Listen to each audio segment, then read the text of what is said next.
Bonjour à tous, donc je reviens pour vous présenter cette fois-ci Histoire de sorcière qui est donc aux éditions Arcana Sacra que j'ai acquéri dès la sortie quasiment et je voulais vous en faire une review. J'ai fait une petite chronique de présentation assez rapide sur ma page, donc sur Facebook, et je voulais donc vous faire la présentation en vidéo. C'est un tarot que j'aime beaucoup. C'est un petit peu comme celui de la magie verte que je vous avais présenté. Vous savez que moi déjà de base je suis pas vraiment tarot. Mais en fait les illustrations sont faciles à comprendre. Les scènes de vie sont très parlantes et de ce fait on peut vraiment laisser parler son intuition. Et le livre qui l'accompagne est vraiment très bien fait. Donc il se présente comme ceci, c'est vraiment un beau coffret donc, qui est aimanté sur le côté. Il s'ouvre comme ceci. L'intérieur est très joli également. Donc, vous avez le livre. Donc je vais d'abord vous parler du livre, faire un petit tour et je vous montrerai quelques cartes pour que vous puissiez vous faire une idée. Après il est très connu donc je vais pas peut-être vous montrer toutes les cartes, mais au moins déjà vous en parler un petit peu. Histoire de sorcière, donc le livre est vraiment très bien fait. Donc vous avez Deborah Blake, donc l'auteur et l'artiste, Elisabeth Alba. Le livre est tout en couleur, il est sur du papier glacé, donc vraiment de très bonne qualité. Donc vous avez le sommaire, une petite introduction. Donc elle vous parle de la manière elle vous parle en fait du tarot. Elle vous explique plusieurs choses qui sont vraiment très intéressantes. Donc je vous conseille vraiment de lire ce qu'elle explique. Et c'est vrai que du coup quand on le lit, même si on ne connaît pas vraiment le tarot, vous allez voir que du coup il est vraiment facile d'accès de par ses explications. Donc, on vous explique comment faire un tirage, les questions fréquentes et les réponses qu'on peut se poser effectivement quand on tire les cartes. Et ça, c'est vraiment bien, je trouve, d'avoir un petit aperçu dessus également.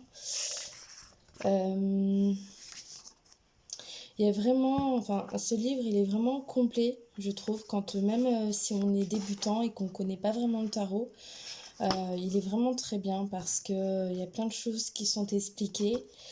Je sais plus où c'est également. Voilà, on vous parle des suites également avec les As, les 2, les 3, les 4, les 5. Et effectivement, dans le tarot, les As ont une signification, les 2, les 3, etc. Donc, ça, c'est bien expliqué également. Donc, plusieurs explications sur le fonctionnement du tarot, bien entendu. Donc, à vous de le découvrir.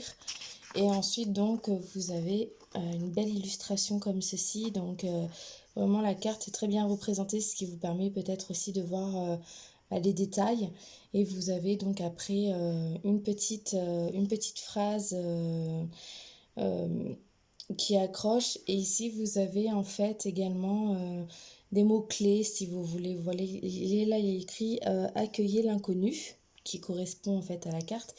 Et là, c'est parfois il faut oser sauter le pas. Donc déjà, rien que ça, c'est très parlant. Et ensuite, donc vous avez toute une explication sur la carte. Donc on vous parle un petit peu de l'illustration. Et ensuite, il y a une partie qui s'appelle matière à réflexion, où là, effectivement, vous aurez votre message et on vous pousse souvent à vous poser les bonnes questions de façon aussi à vous guider. Et ça, je trouve que c'est super bien, je trouve. J'ai bien aimé la façon dont c'est écrit, c'est clair, c'est net, ça part pas forcément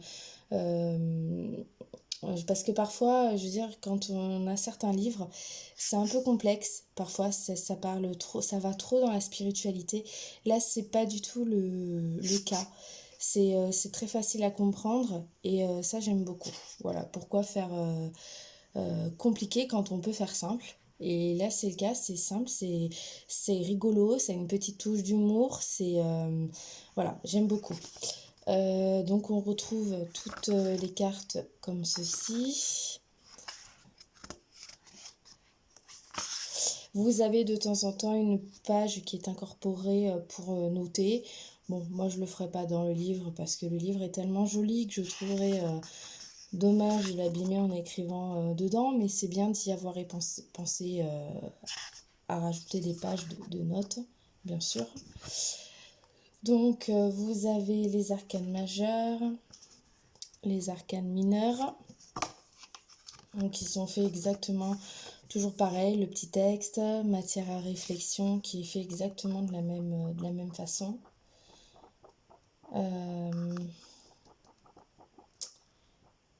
Ensuite, vous avez les tirages qui sont proposés, chapitre 4.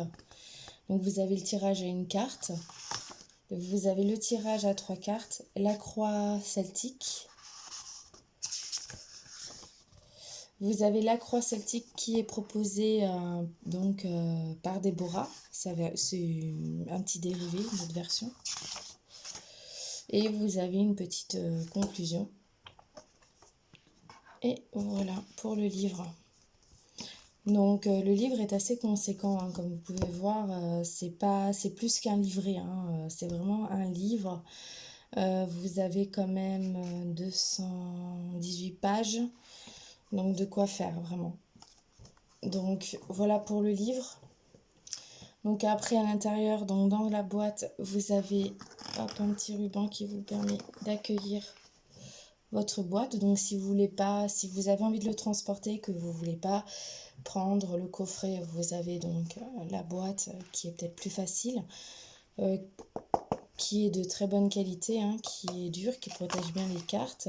Donc les cartes glissent très bien et vous avez à nouveau un petit ruban pour attraper les cartes.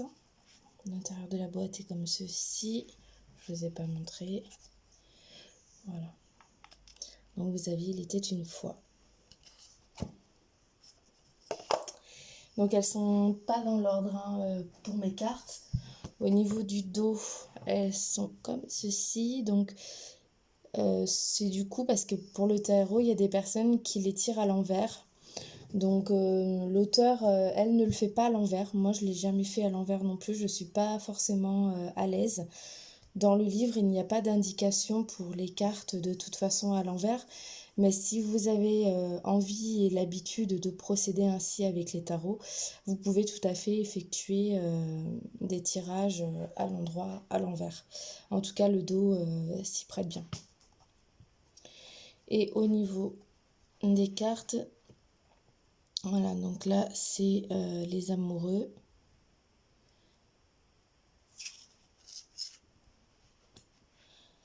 Le 7 d'épée. Donc voilà, je trouve que les scènes de vie vraiment sont c'est facile de compréhension.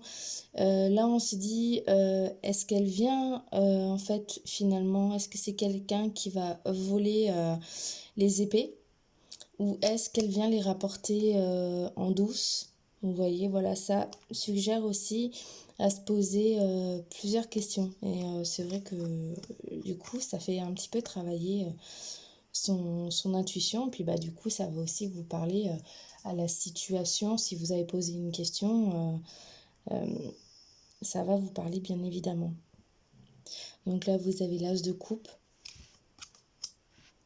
le 9 de bâton,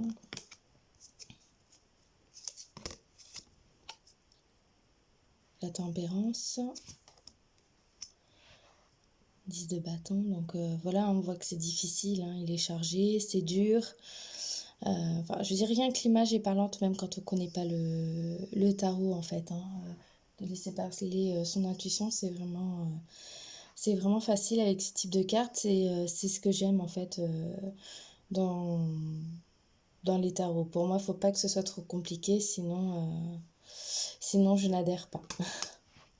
Donc, vous avez le pendu, 5 d'épée,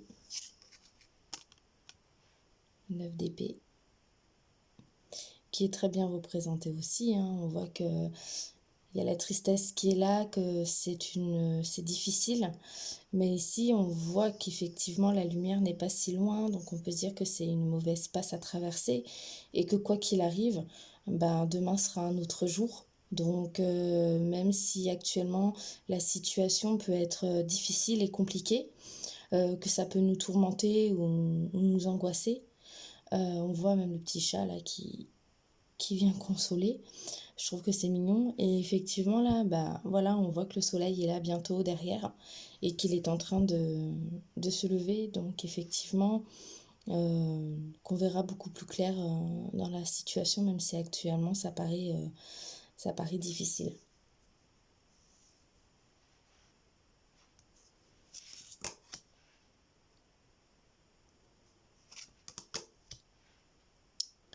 Donc, la mort. J'aime bien aussi parce qu'effectivement, vous avez la porte fermée et la porte ouverte. Donc, on voit bien la fin de quelque chose pour le début de quelque chose. Et ça, c'est bien, voilà, je trouve que c'est bien de l'avoir fait comme ça. Même si je suis pas fan de la carte en elle-même, l'histoire des portes, j'aime beaucoup.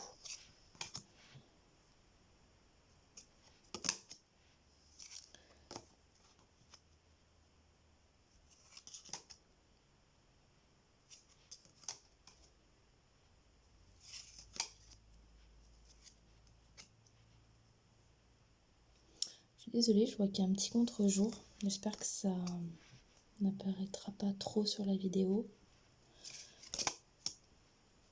Enfin voilà, les dessins, je trouve, sont agréables. Les couleurs sont belles.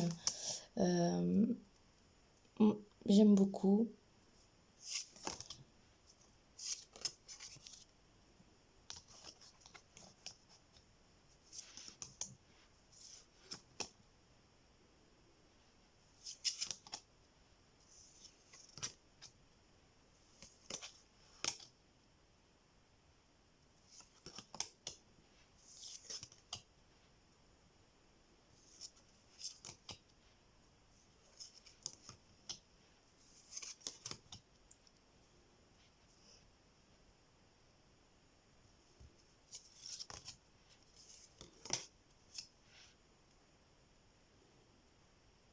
La lune, elle est magnifique cette carte.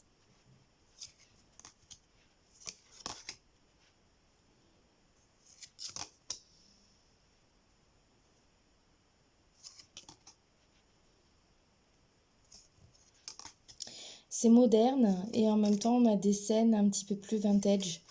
Et ça j'aime beaucoup du coup.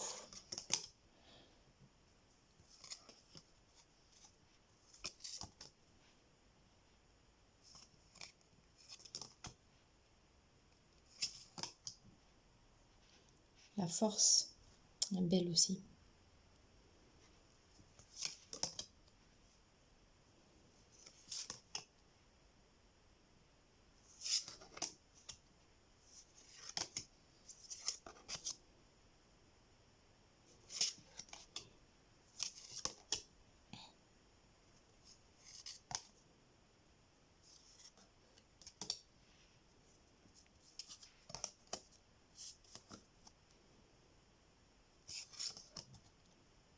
Donc moi j'aime beaucoup les chats aussi, donc c'est vrai qu'à chaque fois le fait qu'il y ait un chat de représenter, je trouve que c'est chouette.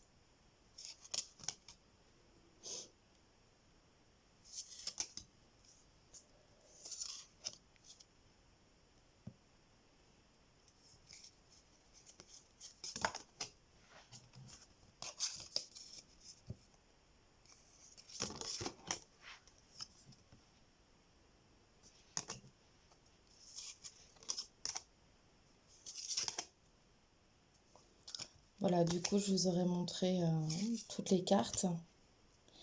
Mais après voilà, vous avez d'autres views de toute façon si vous voulez vraiment voir peut-être aussi les cartes dans l'ordre. Mais c'est vrai que maintenant on commence à le connaître. Et donc c'était juste pour que vous puissiez le découvrir également sur ma chaîne.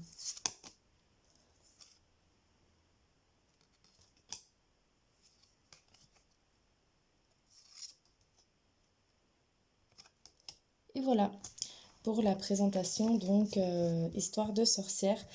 Donc le coffret est à 32 €, mais vraiment, au niveau de la qualité, ça les vaut quand même, hein. Voilà, c'est vrai que ça peut faire un petit peu 32 €. En général, on sait que les oracles, c'est plutôt aux alentours de 20-25 €. Là, effectivement, c'est un petit peu plus cher, mais bon, ça les vaut largement, vraiment. C'est le coffret, la boîte, le livre, parce que c'est pas un livret, hein, c'est vraiment un livre quand même. Donc voilà, je trouve que déjà rien que pour le livre, d'avoir un... Parce que déjà des fois on achète des oracles, vous avez les livres à côté, il faut pas oublier que parfois ça peut être plus de 50 € entre le livre et le jeu. Donc là je trouve que quand même avec un livre qui est quand même vraiment bien complet, plus les cartes et qui est représenté dans un tel coffret de très bonne qualité, 32 € au final, c'est pas si cher que ça. Donc voilà, je vous remercie et puis je vous dis à très bientôt.